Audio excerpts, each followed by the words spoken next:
Everybody, before we get started, I want to make sure that we pledge allegiance to the flag.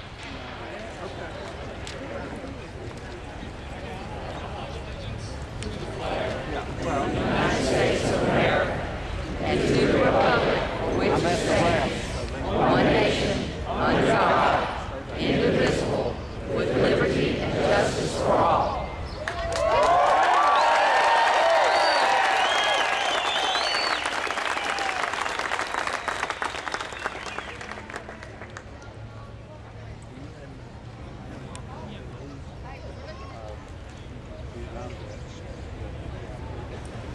Everybody, I have to say once we get started that we could not have done this today if it weren't for the help of politicite.com, Campaign for Liberty, standupsc.com, and the 912 Project, sc.org.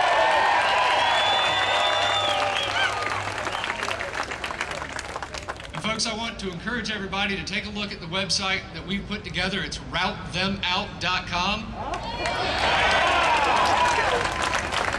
One thing we've noticed from doing this is that we have not communicated as we should have. So we're going to try to bring everybody together so that you know what's going on in your area, what you can do, and what's being done.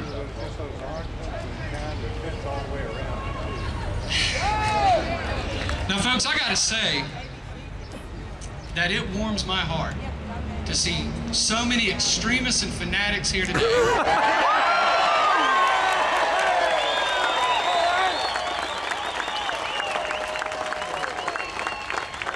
I tell you, I have never seen such a tiny fringe group in my life.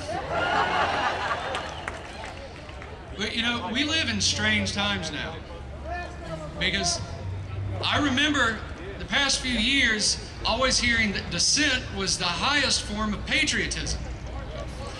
That our troops were overseas fighting so that we had the right to speak out against a wrong-headed government. You remember that? Yeah. But now, if you speak out against a wrong-headed government, now you're a radical, now you're a fanatic. Yeah. And I have to say, talking about the troops that are fighting for our right to speak, I read a report yesterday from the Department of Homeland Security. Now, this is your department. And they said that returning war veterans posed a potential threat to the United States.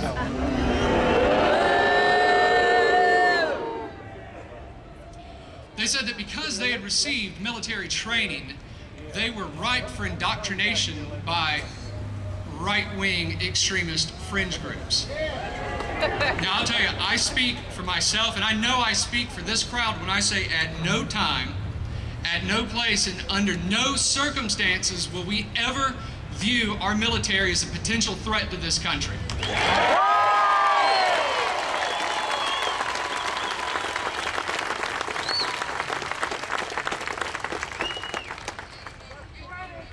Now, I just have to say, you know, I'm confused day by day from what I'm hearing, because we're in the midst of an economic crisis.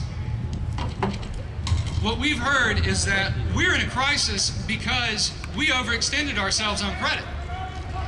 We paid more than what we earned.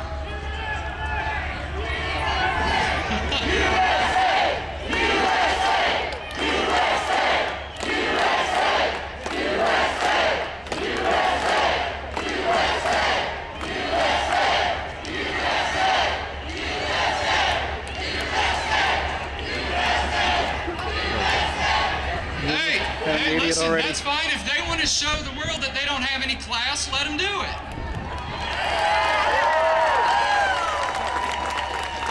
Now, we're told by the current government that we are in the midst of an economic crisis because we spent more than we made. We overextended ourselves on credit. Now, you would think that the cure for that would be to save money, to spend responsibly, but no, now we're told that the only path to economic salvation is for the government to overextend itself on credit. For the government to pay out more than it's bringing in. Now, I'm going to, you know, this is confusing me, and I remember reading and I almost don't even want to share this with everybody. This is another extremist. This is another radical. He said that wise and frugal government shall not take from the mouth of labor the bread that it has earned. He said that this was the sum of good government. So I've got the current government on one hand telling me that there's no debate on this issue. There's no debate. We're going to pass a bill, we're not even going to read it. That I'm a fool and I'm a fanatic if I oppose what they're doing. And then I've got this other radical who told me how government should behave, what the sum of good government is. So I guess I can either listen to the current government or I can listen to President Thomas Jefferson and what he told me centuries ago.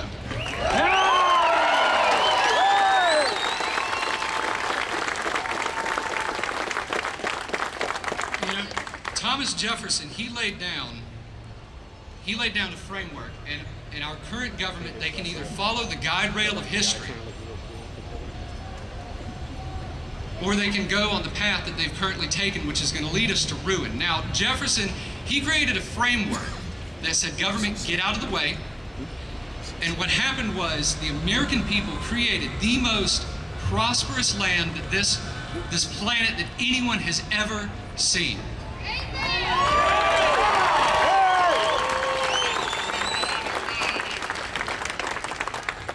And America is, bar none, the most charitable nation on this planet. We give more to our people and to other countries around the world than anyone in history. But now we're told that it's not patriotic if we don't pay more. Well, folks, forced virtue is not a virtue. I have a right to keep the bread that I have earned. I have a right to go to my job, to get my paycheck, and to not feel guilty about it. But because we're in the midst of an economic crisis, the government has the right to come in and take my money, to take my children's money, and just print as much as they want.